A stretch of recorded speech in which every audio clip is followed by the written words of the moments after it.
로열티 프로세스로 떠납니다.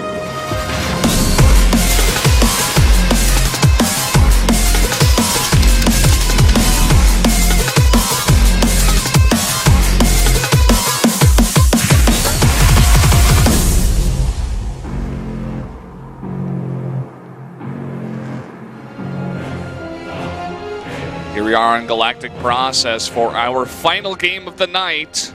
And up in the top right, winning that last one, the runaway train Zerg, it is True. Could run away with this group. Down to the bottom left, in green his opponent, it is Pet. Pet, a long road here to get out of this group. He started off strong, defeating Hero 2-1 in a tough, well-fought fight, but now he was so close. He was one win away. He still is, but also one loss away from defeat. I'm laying out all the facts for you guys. There you go. I'm like, yeah, that's correct.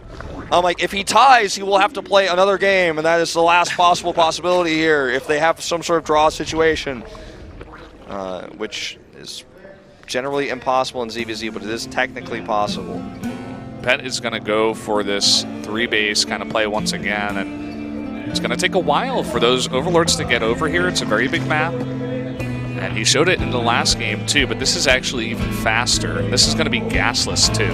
So, skipping that gas, trying to get the 3rd base out sooner. It's a bigger map than King Sejong Station. It's a longer rush distance. And here is where the story is built. I think it's the arc of this. We're reaching the climax. The styles that these two players have chosen, True's aggression versus Pet's macro, his economic greed, and his ability to hold or fail to hold. In Game 1 he held, in Game 2 he could not. This is what we're starting to see. Now True will need to scout this in order to react. He sees this hatches up, he's going to immediately go check the 3rd base. When he sees that, we'll see if he pulls out of gas, goes for a speedling all-in if he wants to main speed attack like he did in the previous game. So many different options. Or if he takes his own 3rd. He's sending a drone over right now, in fact, to take the 3rd base blind. And this is going to work out well for Pet.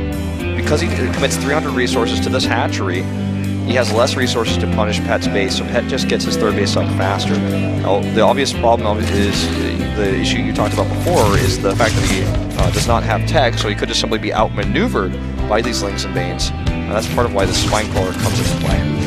Yeah, and we see him go for a very early creep tumor as well. Wants to push that creep out, get that highway going towards the base of True.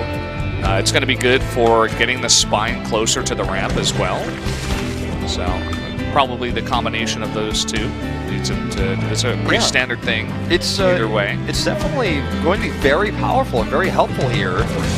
And another thing is that back at home, True is not doing that at all. So just something to keep in mind. I think Pet is thinking about the map specifically a little bit deeper. Yeah. As to how he can control it and control that 3rd base. You know what this could really line up to really well is like a 1-1 Roach timing. We'll see if he does go for that. I think Roaches is the obvious choice here. We already see the Rotorn on the way. And now, I don't think True is going to go Mutas here, but he's adding a lot of drones. He's not added a Roach Horn. He's not building that Roach count yet.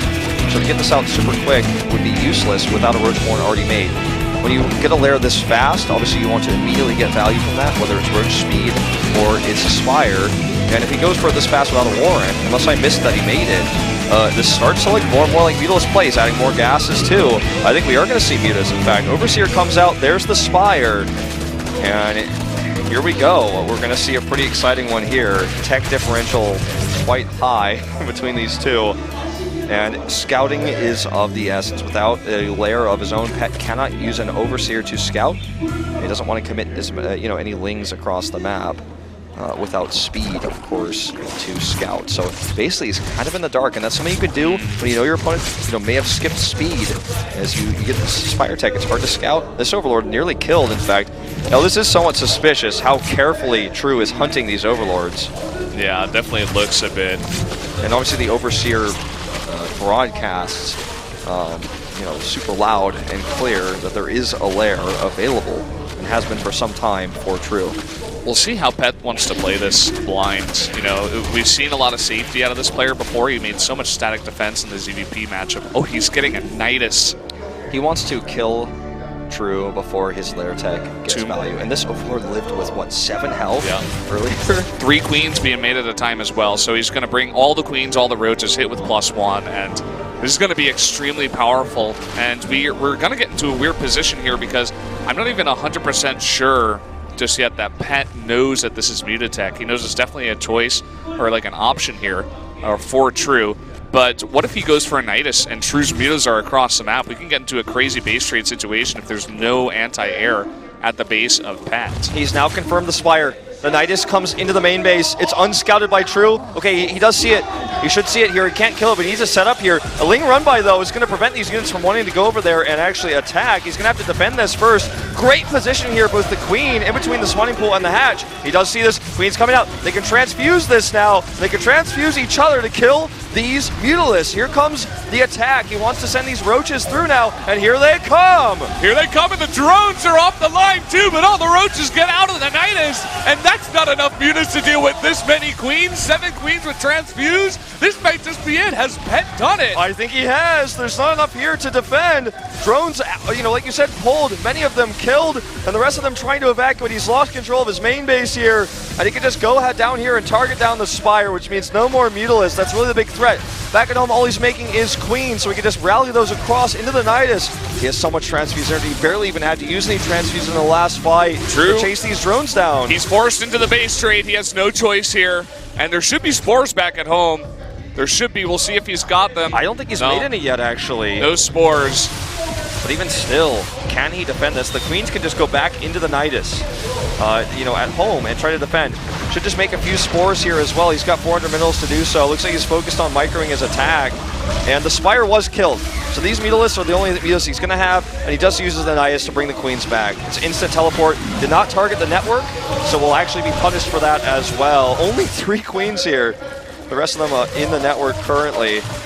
And it seems like True is either going to have to turn around or try to kill these queens. He snipes one. Well, the rest of them are coming in. He's got so much transfuse energy, and the roaches over here cannot be killed. Doubling the supply right now of True. Looks like our North American representative here will be knocked out, barring a crazy situation here. I mean, how many drones does he have left? He has 14 drones left. And these are going to push this away. He can't ever kill the base of Pet. You know, he could try to out-micro him here. Maybe he tries to focus down the Spore. Maybe he focuses down a hatchery at a time. But the base of his own is going to go down eventually to his roaches, and he's not sending back. He can't send back the mutas to defend that. He has 0. Well, okay, at 50 minerals now. He had 0 for a second. Hydras are about to pop out here. He's just fighting. There's too many transfuses, and that's going to be it. All the mutas are going to go down, and Pet, our huge underdog, is going to win this game. Incredible story here in Group B. GG. Pet will advance to the round of 8. Unbelievable. I don't know a single person who could have predicted this, but this guy does it. He proves us all wrong. Defeats Hero, loses to TY, but then defeats True. Let's not forget he beat Dark 2-0 in order to get into this group in the first place. Also going through a tough bracket, defeating tough players before even reaching Dark. This guy, who everyone discounted as the weakest player in this tournament, gets out in second place, defeats Hero, defeats True. Very impressive run, and I'm so excited to see what he's going to tell us here in our interview. But before that, we're going to see what group he's going into. Let's see, I believe that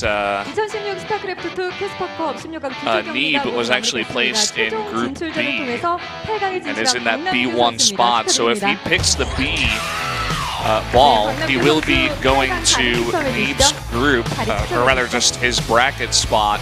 So let's see where he goes. Show that camera.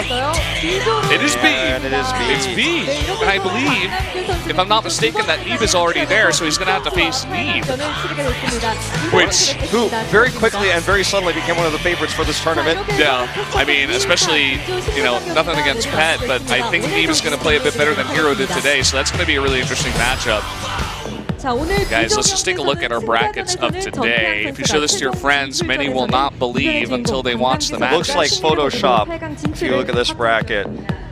Expect the unexpected, right? TY expected to get out in second by 4 of the 5 casters on our desk. Yeah, and look at that.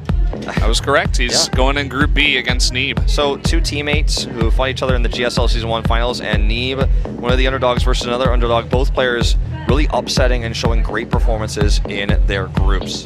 Yeah, so we are going to be jumping very quickly into the interview now with 자, Pet. 박남규 선수의 And 인터뷰 of 함께 course, 만나보시죠. Wolf